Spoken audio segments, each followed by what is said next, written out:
Hi guys, good morning to all of you. This is my new channel, um, SJL, and I am your maths. I'm not a teacher of maths. I am just a student. I just passed class 12th just this year, so I think I am good in maths. So I think that I have to make a channel that every student get help from this channel. So please like, subscribe, and share my video, and also comment in my video if you have any problem in your course. Okay, so today we are going to discuss about introduction of basic maths. देखिए जैसा कि होता है ना, मतलब बच्चे क्या होता है ना, बच्चों के अगर बेसिक मैथ्स क्लियर ना हो तो हाई क्लास की मैथ्स नहीं कर सकते हैं। मैं आपको अपनी कहानी की वजह से बता रहा हूँ। मैं जब क्लास 9th में था तो मेरी मैथ्स बिल्कुल ही बड़े सही नहीं थी। मेरी क्लास 8th में जो मेरी मैथ्स में जो मेरे मार्क्स थे वो थे मेरे 62, ठीक है। और जब मैं क्लास 9th में गया तो मुझे मेरे एक सर मिले, मिस्टर हज Joshi. He is a professor of maths and I thinking उनके पास प्रोफेसर डिग्री थी मैथ्स की। तो मैंने उनसे ट्यूशन लिया तो उन्होंने मेरी मैथ्स बहुत अच्छी करी। तो तब से मुझे मैथ्स में बहुत इंटरेस्ट है। देखो मैथ्स क्या है ना, मैथ्स ऐसा तरह का सब्जेक्ट है जिस कभी आपको कोई चीज़ पढ़ने का मन ना करे ना, तो मैथ्स ऐसा सब्जेक्ट है जिसको आप हर समय पढ़ सकते हैं। आपको मज़ा आएंगे उस चीज़ को पढ़ने में। तो तभी मैंने सोचा कि यार मैथ्स को मतलब थोड़ा बढ़ावा दिया मैंने, और मुझे अच्छा लगा मैथ्स। तो इसलिए मेरे को लगा कि मेरे कितने साथ वाले मेरे छोटे भाई बहन या मेरे से बड़े भाई बहन जितने ऐसे होंगे कि जिनको इंट्रोडक्शन नहीं आ रहा होगा मैथ्स की, मतलब बेसिक मैथ्स में बहुत प्रॉब्लम होती होगी। सब मैथ्स सबको आती है। देखो बेसिक मैथ्स क्या है, वही तो है ना, plus minus multiply and division. Okay, बाकी मैथ्स कुछ नहीं है, बस यही मैथ्स है। अब देखो कुछ बेसिक मैथ्स होती है, ठीक है। जैसे कि हम शुरू करते हैं। देखो मैं आपको पहले एक सिंपल सी टेबल से बताऊँ कि मैथ्स किस तरह से करी जाती है। देखो सबसे पहले आता है कि numbers. Maths is related to number. Maths किसका है, मतलब नंबर से तो मैथ्स बनी है ना। तो देखो जैसे कि हम करते हैं, ठीक है। मैं आपको जैसे देखो एक छोटी सी टेबल के उससे बताता हूँ कि आप मैथ्स को कैसे समझेंगे। देखिए सबसे पहले चीज़ क्या है, मान लीजिए मैं लिखता हूँ 1 2 3 4 एंड सो ऑन। तो गाइस जो ये नंबर्स हैं, ये नंबर्स क्या कहला देंगे बताइए। ये नंबर्स क्या होते हैं, जिन नंबर्स में ज़ीरो नहीं होता वो क्या होते हैं, नेचुरल नंबर। क्या होते हैं गाइस, नेचुरल नंबर। आप सब लोग जानते होंगे नेचुरल नंबर्स क्या होते हैं, ठीक है। अब देखिए अगर मैं इसके आगे से जीरो बढ़ा देता हूँ, अगर मैं इसके आगे जीरो लगा देता हूँ तो क्या हो जाएगा, यही नंबर्स क्या कहलाएंगे, यही नंबर्स बन जाएंगे होल नंबर्स। क्या बन जाएंगे, होल नंबर्स। और होल नंबर्स की डेफिनेशन आपको पता है क्या होती है, ठीक है। अगर नहीं पता तो आप लोग की बुक्स में लिखे रहते हैं कि डेफिनेशन क्या होती है, तो आप वहाँ से देख सकते हैं। होल नंबर दो नंबर्स दे सकते हैं। सिंपल जो हम इसकी डेफिनेशन बोलते हैं वो यही बोलते हैं कि होल नंबर्स ऐसे तरह के नंबर्स जिनमें कि क्या हो, जीरो हो। और मेरी video UK board, UP board, मतलब किसी भी तरह के बोर्ड के बच्चों के लिए या किसी भी क्लास के बच्चों के लिए सिंपल सी है, क्योंकि बेसिक मैथ्स है। इसको कोई बच्चा देख सकता है, चाहे 9th 10th 11th 12th या 8th का हो, कोई भी हो, ठीक है। अब देखो इसके आगे मैं क्या करता हूँ, इसके आगे मैं क्या करता हूँ, मैं कुछ और चीज़ जोड़ता हूँ। अगर मैं इसके आगे -1 -2 और -3 और सो ऑन कर लेता हूँ तो क्या होगा, ये जो नंबर्स है ना, ये नंबर्स क्या कहला देंगे आपके बताइए, ये नंबर्स कहलाएंगे इंटीजर्स, ठीक है। ये नंबर्स को हम क्या बोल देंगे, इंटीजर्स, ठीक है। इतना आपको समझ में आया क्या है करके, ठीक है। ये इंटीजर्स हो गए।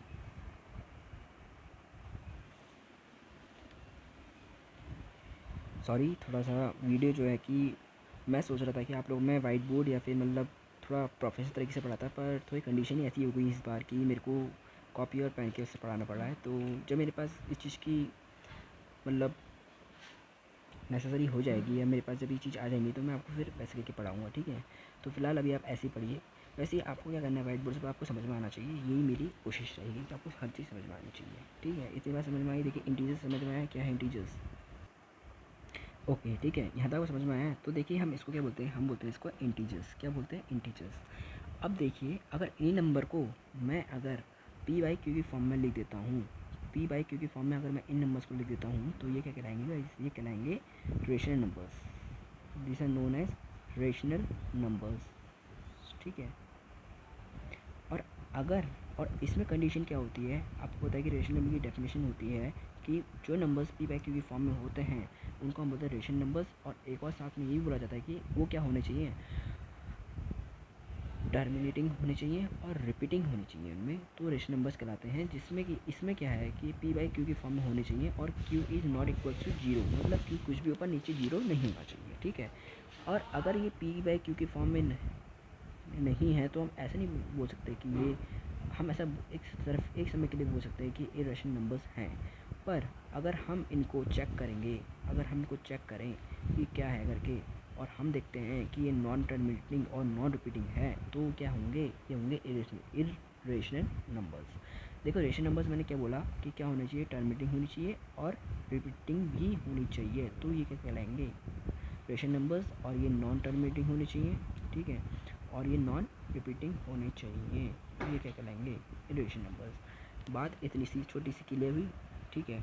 इसमें अगर आपको कोई प्रॉब्लम हो तो आप मुझसे तो आप मुझे कमेंट करके बता सकते हैं कि क्या प्रॉब्लम है आपकी, या कोई क्वेश्चन ऐसा जो आपको समझ में ना आए वो आप मुझे बता सकते हैं, ठीक है। तो आइए थोड़ा और आगे बढ़ते हैं। तो ये बात करी मैंने कि इसकी नंबर लाइन की, देखो सबसे बड़ा चीज़ होती है कि नंबर लाइन, वो आपको समझ में आनी चाहिए कि नंबर लाइन क्या होती है, ठीक है। यही होती है, देखो छोटी सी नंबर लाइन, आप चाहो तो इसको ऐसे समझ भी सकते हो, आप अपनी कॉपी में लिख कर सकते हो। बाई SJL आपको पढ़ाया जा रहा है, ठीक है। SJL मेरे चैनल का नाम है, तो प्लीज़ इसको सब्सक्राइब कर लीजिएगा और इसको ज़्यादा से ज़्यादा लाइक करिएगा वीडियो को, और इसको शेयर भी करिएगा। और कोई प्रॉब्लम हो तो मुझे कमेंट बॉक्स में बता सकते हैं क्या प्रॉब्लम है, तो मैं आप लोगों की प्रॉब्लम सॉल्व करने की कोशिश पूरी तरह से करूँगा और आप लोगों का साथ दूँगा, ठीक है। अब आओ एक छोटा सा क्वेश्चन करते हैं। छोटा सा क्वेश्चन ये है कि हमको क्या करना है, हमारे पास जो डेसिमल है इसको हमको पी बाई क्यू की फॉर्म में कन्वर्ट करना है। कन्वर्ट कैसे करेंगे, ये वैसे तो मतलब 9th क्लास का क्वेश्चन है छोटा सा। अब देखो उसको कन्वर्ट कैसे करेंगे, देखो सिंपली क्या करोगे बेटा, देखो मैं आपको सिंपली स्टेप बताऊँ तो देखो हम क्या कर लेंगे, ये 0.6 है ना, इसको हम x के बराबर लेंगे, तो हम x बराबर 0.6 डेसिमल लिख लेंगे। अब देखो बेटा, अगर मैं इसको x बराबर 0.6666 जितने बार लिखना चाहूँ उतने बार लिख सकता हूँ, क्योंकि इसके ऊपर से क्या है, ये क्या है, इसको हम क्या बोलते हैं हम इसको बार, ठीक है। आपको पता है कि बार क्या होता है कि मतलब रिपीटेंट, ठीक है। अब देखो ये हो गया। अब क्या करा मैंने कुछ नहीं करा, मैंने सिंपली क्या करा, अब क्या करेंगे हम सिंपली, मैं आपको बोलता हूँ मल्टीप्लाई बोथ साइड बाई 10, हम दोनों साइड को क्या करेंगे 10 से मल्टीप्लाई कर देंगे, तो ये क्या हो जाएगा 10x बराबर, अगर मैं 10 मल्टीप्लाई करूँगा तो एक 6 आगे जाएगा, 6.666, ठीक है। अब मैं बोलता हूँ कि इसको मान लेते हैं इक्वेशन नंबर 1, इसको मान लेते हैं इक्वेशन नंबर 2। अब क्या करेंगे हम, मैं बोलता हूँ इक्वेशन नंबर 1 को माइनस कर देते हैं इक्वेशन नंबर 2 से, तो इसका मतलब जो 10x है इसको ऊपर भेज देते हैं ऐसे करके, ठीक है, और नीचे क्या रख देते हैं x बराबर 0.666, ठीक है। अब क्या होगा, अगर मैं ऐसा करता हूँ, अब मैंने अगर यहाँ पर मैं माइनस कर लेता हूँ, ठीक है, मैं यहाँ पर क्या कर रहा हूँ माइनस कर रहा हूँ, तो ये क्या हो जाएगा 9x बराबर यहाँ हो जाएगा 6, तो मेरा है x बराबर क्या आ गया 6/9 आ गया, क्या आ गया 6/9 आ गया, ठीक है। इतनी बात समझ में आई। और देखो हमारा x किसके बराबर था, 0.6 के बार के बराबर था, तो ये क्या आ गया 6/9 आ गया। चलो अगर मैं इसको सिंप्लीफाई करता हूँ तो ये क्या जाएगा 2/3। अब मैं अगर इसकी सिंप्लीफाई फॉर्म में लिखता हूँ तो ये क्या हो जाएगा 0.6666 बराबर 2/3। ये किसके फॉर्म में आ गया, पी बाई क्यू। देखो नीचे क्या है, जीरो नहीं है, और देखो ये क्या आ गया, सिंपली पी बाई क्यू की फॉर्म आ गया, तो ये क्या है रेशनल नंबर है। मेरे को क्या करना है, डेसिमल को रेशनल नंबर में क्या करना था, कन्वर्ट करना था, ठीक है। एक थोड़ा सा अच्छा क्वेश्चन आता है इसमें, ठीक है, कि प्रूव डैट √2 इज़ अ, मैं बोलूँ prove that is a irrational number या is not a rational number. तो हम इसको कैसे प्रूफ करेंगे, सिंपली हमारे पास वो क्वेश्चन में क्या है, देखो हम क्या करेंगे, √2 है ना, √2 को पहले किसके बराबर लेंगे, पी बाई क्यू के। अब देखो √2 है ना, तो यहाँ करेंगे स्क्वायरिंग बोथ साइड, क्या कर लेंगे बेटा, स्क्वायरिंग बोथ साइड कर लो स्क्वायर। तो देखो यहाँ पर क्या हो जाएगा, √2 का स्क्वायर बराबर पी बाई क्यू का होल स्क्वायर। इसको सॉल्व करेंगे थोड़ा सा, तो देखो क्या आ जाएगा, देखो √2 का स्क्वायर 2 बराबर P square by Q square. इस क्यू को क्या करेंगे यहाँ ले आएंगे, तो ये क्या हो जाएगा 2q स्क्वायर बराबर पी स्क्वायर। इतनी बात समझ में आई। अब हम क्या लिख सकते हैं, सो p is a even integer, हम इसको इंटीजर मान लेते हैं थोड़ी देर के लिए, वो इंटीजर तो है ना, पॉजिटिव इंटीजर है। अब क्या करेंगे, अब मान लेंगे लेट, या फिर मान लेंगे, हम यहाँ पर क्या कर रहे हैं मान लें, ठीक है, मान ले रहे हैं। जो यूके बोर्ड वाले, यूपी बोर्ड वाले, उनके लिए मैं थोड़ा हिंदी का प्रयोग भी कर रहा हूँ। अब मैं लिख नहीं पा रहा हूँ क्योंकि मैं एक सीबीएसई बोर्ड का स्टूडेंट हूँ, तो मेरे को उतना हिंदी नहीं आता, तो मैं आपको बोल रहा हूँ तो आप लिख के कर सकते हैं, ठीक है। कि आप हम क्या मान ले रहे हैं इस चीज़ को, मान, ठीक है। तो देखो हम क्या कर रहे हैं यहाँ पर, लेट कर रहे हैं ना, लेट मतलब मानना, p बराबर 2m, let squaring both side,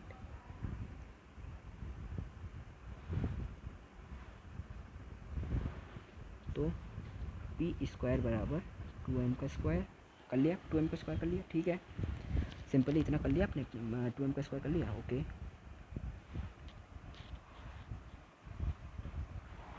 और देखो हमारा जो पी स्क्वायर था हमारा, इसको हम इक्वेशन नंबर 3 मान ले रहे हैं, ठीक है। इक्वेशन इसलिए मान लें ताकि आपको समझ में जल्दी आए, नहीं तो मैं तो ऐसे भी कर सकता था। इसमें आपको बोला इसके इक्वेशन बना के करिएगा तो आपको अच्छा लगेगा, ठीक है। तो ये हो गया पी स्क्वायर बराबर 2q का स्क्वायर, तो पी स्क्वायर बराबर 2m का स्क्वायर था। तो यहाँ से हमारे पास इसको इक्वेशन नंबर 4 मान लेते हैं। तो हम क्या करेंगे, हम क्या करें, रिप्लेस कर रहे हैं इक्वेशन नंबर 3 और इक्वेशन नंबर 4 को। तो हमारे पास रिजल्टेंट क्या आ रहा है, पी स्क्वायर बराबर 2q का स्क्वायर। यहाँ पर हम रिप्लेस कर रहे हैं,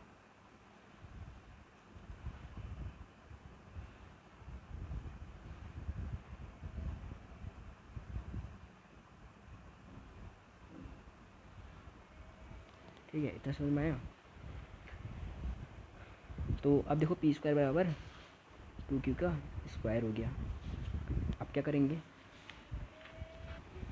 ये क्या थी, इक्वेशन नंबर 3 थी। अब रिप्लेस करेंगे तो पी स्क्वायर के बदले क्या जाएगा, 2m का स्क्वायर बराबर 2q का स्क्वायर, ठीक है। देखो 2 से 2 कट सकता है ना।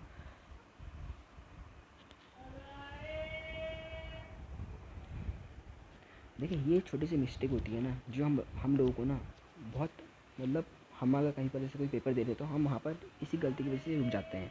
देखो गलती क्या हुई, मैंने देखो थोड़ा सा हल्का सा, देखो मैंने यहाँ पर ना हल्का सा मिसप्रिंट करा। मैं देखना रहा था कि मुझे याद आता नहीं आता। देखिए इस क्वेश्चन नंबर 4 में एक चीज़ देखा मैंने, क्या बोला, स्क्वायरिंग बोथ साइड, और 2m का स्क्वायर क्या होता है आप लोगों को पता होगा।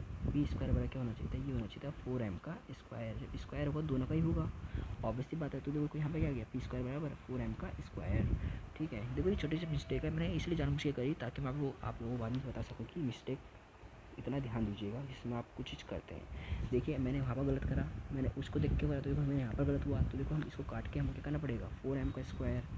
तो 4m का स्क्वायर बराबर 2q का स्क्वायर जाता है। अब देखो उससे कट करोगे तो ये कितना हो जाएगा, 2m का स्क्वायर बराबर 2 का स्क्वायर, ठीक है।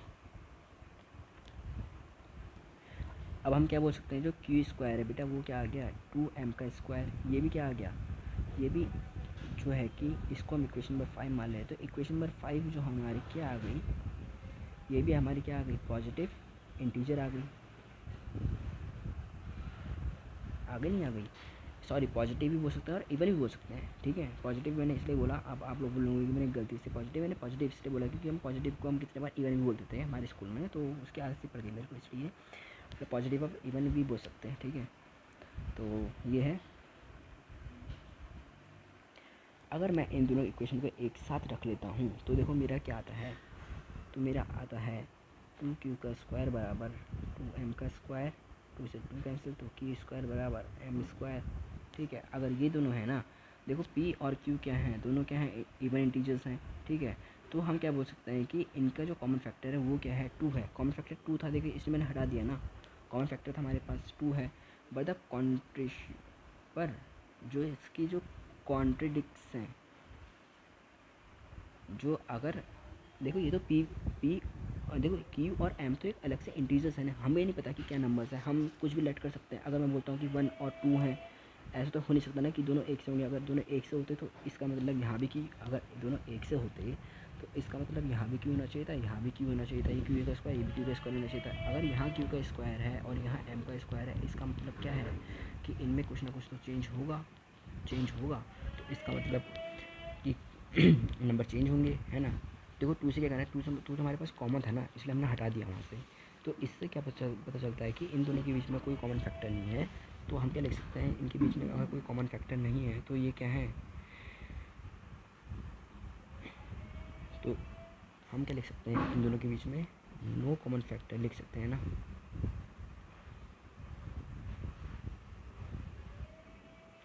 इस चीज़ से हम क्या बोल सकते हैं कि जो रूट 2 है वो क्या है, इज़ नॉट अ